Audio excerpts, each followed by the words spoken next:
Hey guys, welcome back. In today's video we'll be reviewing the PIKO G-Scale starter set. This is a Baltimore and Ohio digital steam freight starter set. The item number is 38141 for anybody interested in this after the review. MSRP on this starter set is actually $1,249.99. However, trainworld.com has these available for order for $999.99 on their website. I'll add a link below if you're interested. Now this G-Scale set is not your typical G-Scale set. It's a very nice high-end G-Scale set. It comes with its own starter system, digital system that controls the locomotive, and it's got its own sounds. And I'm not talking about the canned sounds in the generic G-Scale sets you get for Christmas or something. This is actually some really nice sound. So let's go ahead and unbox this set, get it set up, and show you what you get for an MSRP of $1,249.99. So I'm going to go ahead and start unboxing this set. It requires lifting this top lid off here. You've got 3 cars in this set, or 2 cars and a locomotive total. You have the instructions from PIKO. Not to be confused with PIKO, the track people, which is P-E-C-O. This is P-I-K-O. However, I believe it's pronounced the same way. Got a robust power pack here. Got the controller.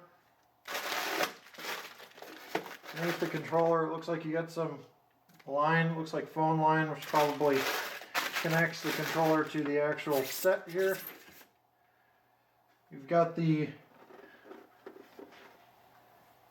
control system or command station, however you want to call that. Lots of pieces below here we've got to get hooked up.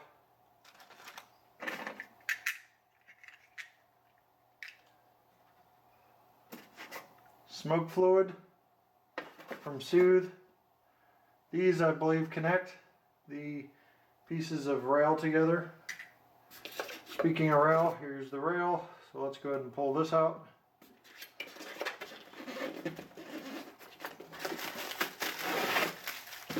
One of the first things I notice about the track is it's very robust. It's brass track. That means it's good for indoor or outdoor use. It's got a nice wood grain. That's on the track itself. You can see the wood grain pattern on the track. So just this right here I could do curls with. Pretty heavy, pretty high quality stuff. And that's to be expected for the high-end G-Scale items. This is a smokestack that goes onto the caboose. I'll set that aside. Let's work backwards and unbox the caboose first.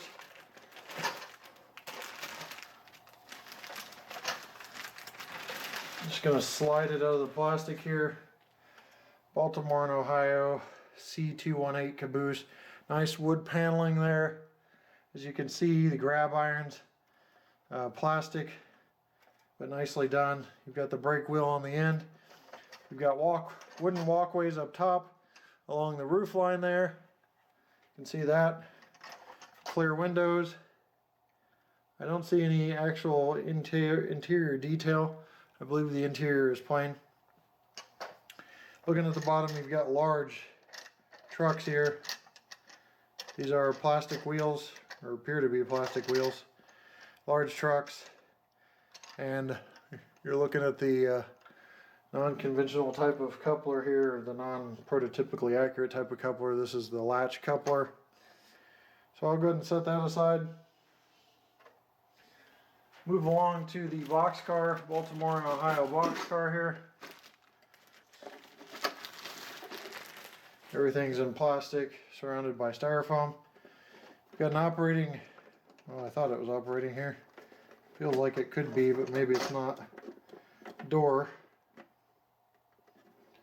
Oh, yep, there we go. There's a little latch here. So you got an operating door on each side to open this boxcar up.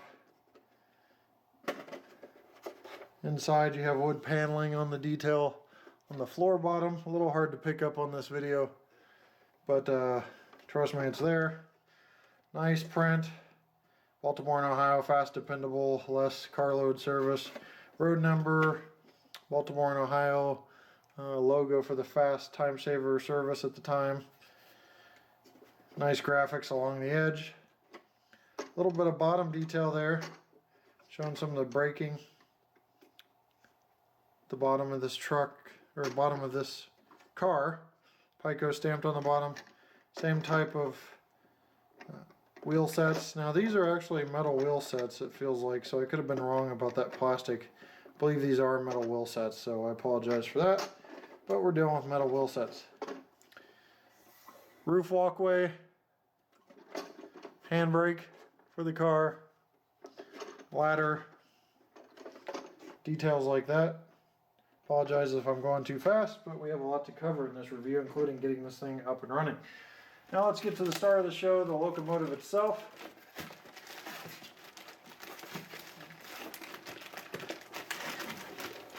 Oh boy, and it is a brute.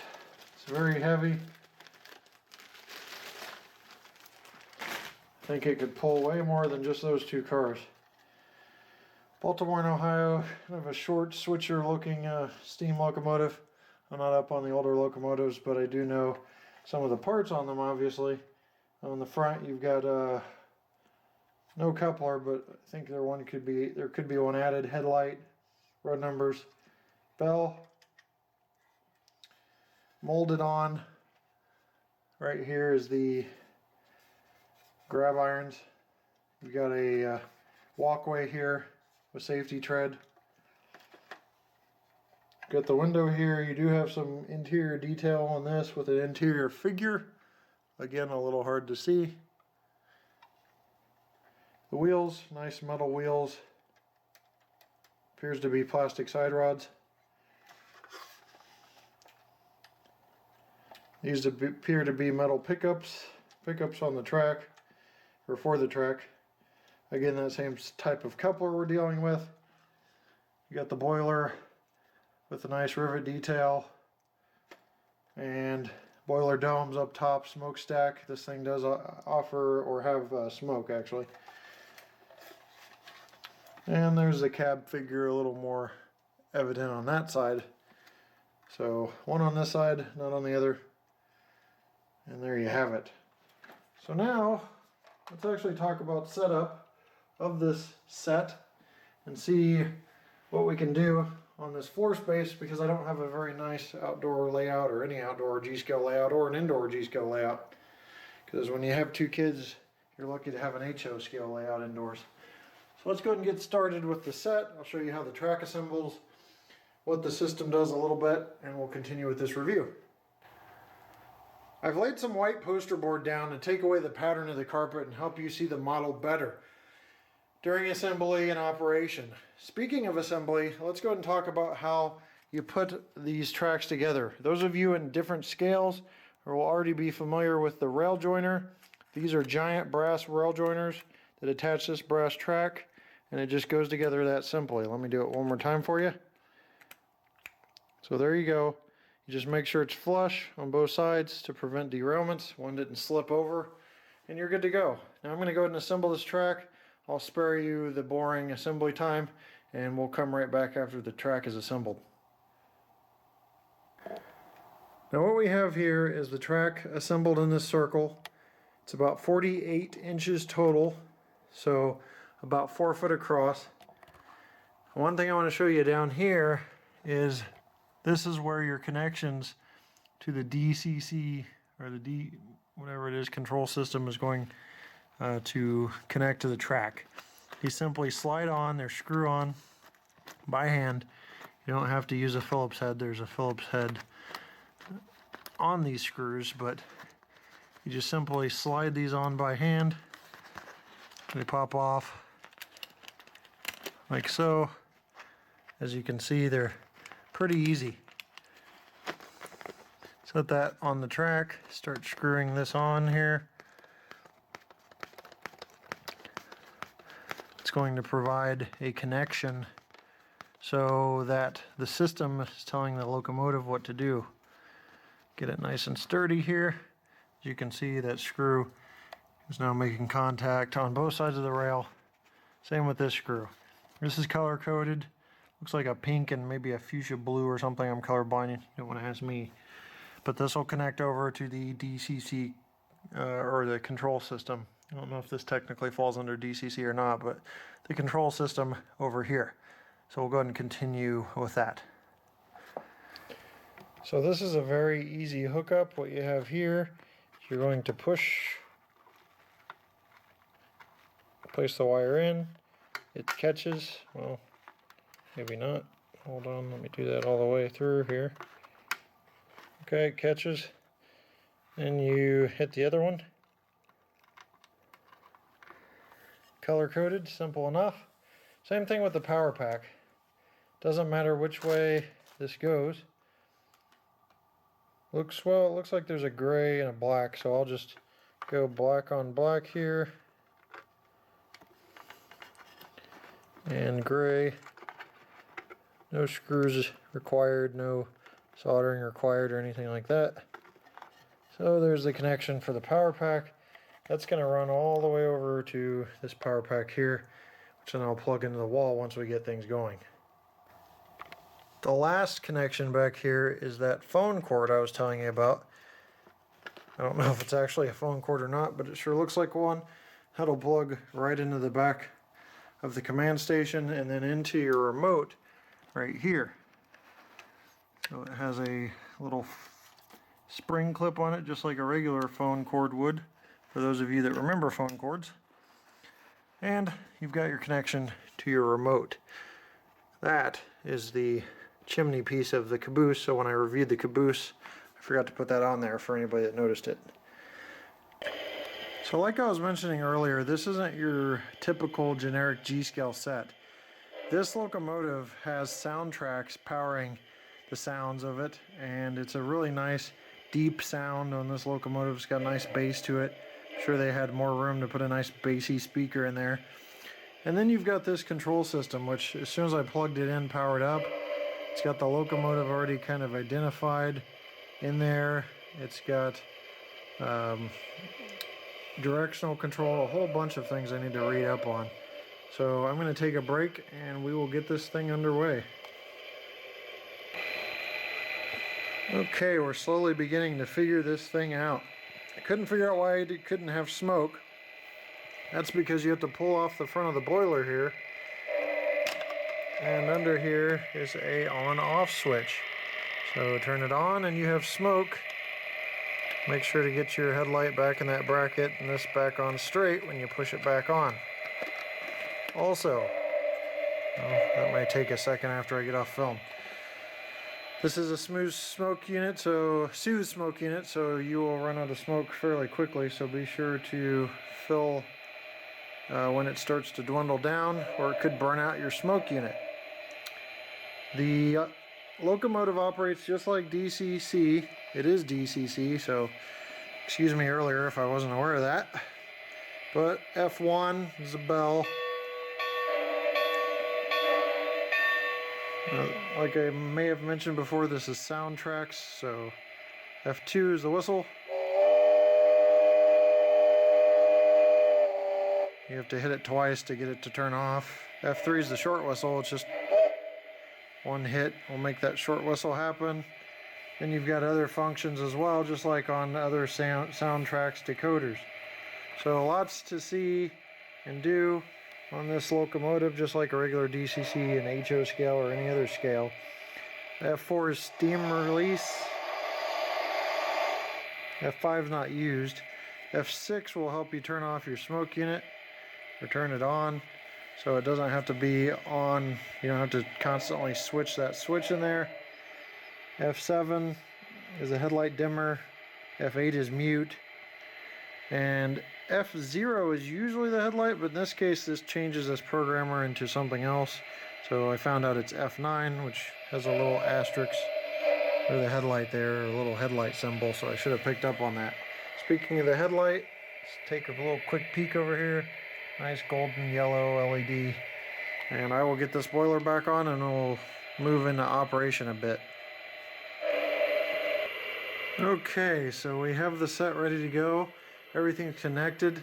Real simple to connect these to other cars. It's just a double connection spring that spring hook here that goes on one side and the other one hooks up with the other side, and then they use the friction of the two curves here to facilitate the turns.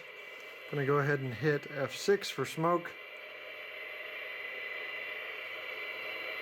and we will get going here with this locomotive. Now I'm going to show you the control here. Like I mentioned before, this is DCC, so going forward has the speed steps and everything, so that would be crawling. It's pretty good motor control at one speed step without any hesitation really. Nice deep chuffing sound, and it's really smoking up the place. You're gonna see smoke there. So what you have, the system's gonna come on around, this consist will come on around here.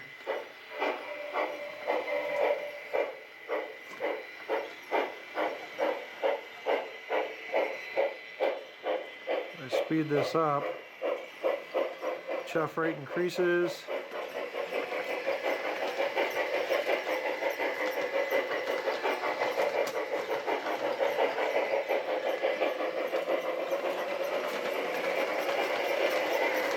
Really get it going. That's full speed right there.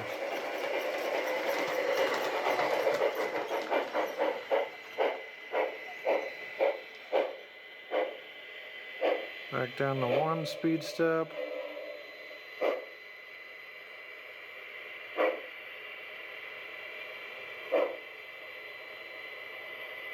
And zero is neutral. Now, to go in reverse, you just simply point the arrow the other way and turn backwards with the knob. See the rear headlight comes on, tail light, whatever you're going to call it. And off it goes in the opposite direction. So, lots of fine detail. It's hard to tell whether this is plastic or metal. I think it's plastic, but don't want anybody to quote me on that. So pretty nice set with a lot of cool features, just like operating a large HO scale DCC locomotive. Before I wrap this review up, there's a few things I want to go over that I didn't really cover in depth. The first thing is this track magnet here that comes with two of them. They sit down in the track, and when you're operating in analog mode, which we haven't during this review at all operated in analog mode, but when you do operate analog mode, it will have a sequence of a whistle and a bell or whatever that'll play when the locomotive goes over that track magnet, and I believe that's programmable.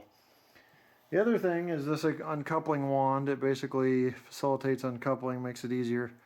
I'm not going to show you because I haven't messed with it, but I'm going to trust them when they say there's an uncoupling wand. And then these clips here actually help clip the track together to hold it together and keep it in place if you're really doing some serious model railroading out in the garden or whatever. So with that said, I'll do a quick run by and then we'll close with some final thoughts.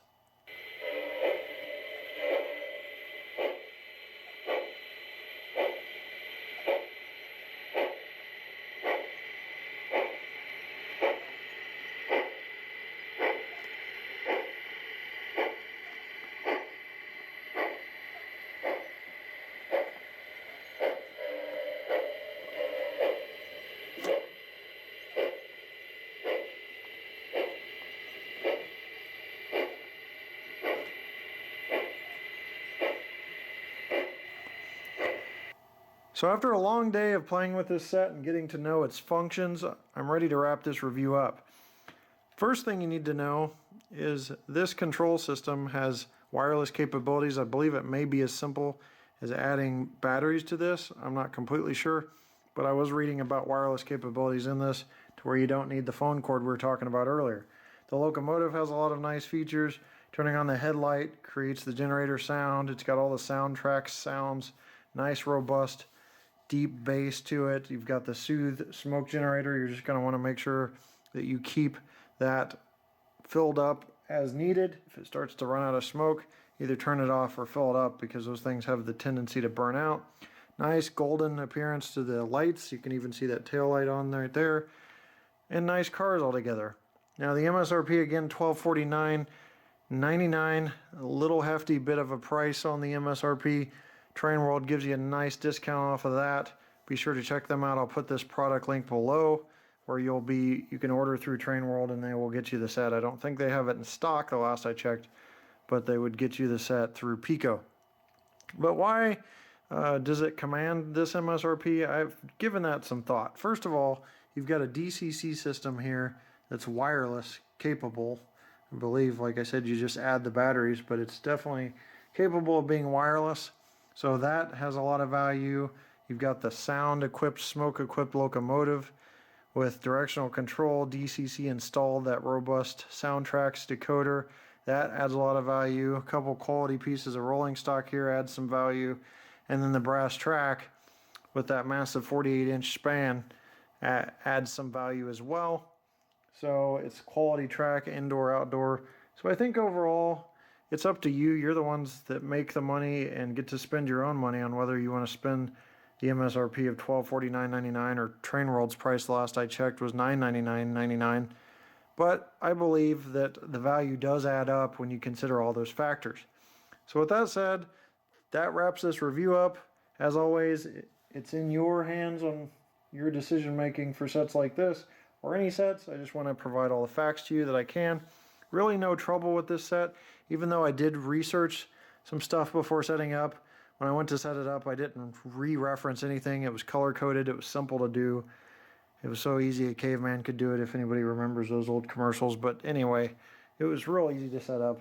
So I didn't even really need to reference the manual for that, looking back. Well guys, that wraps this up. Thanks for watching, and we'll see you next time right here on my channel. Take care.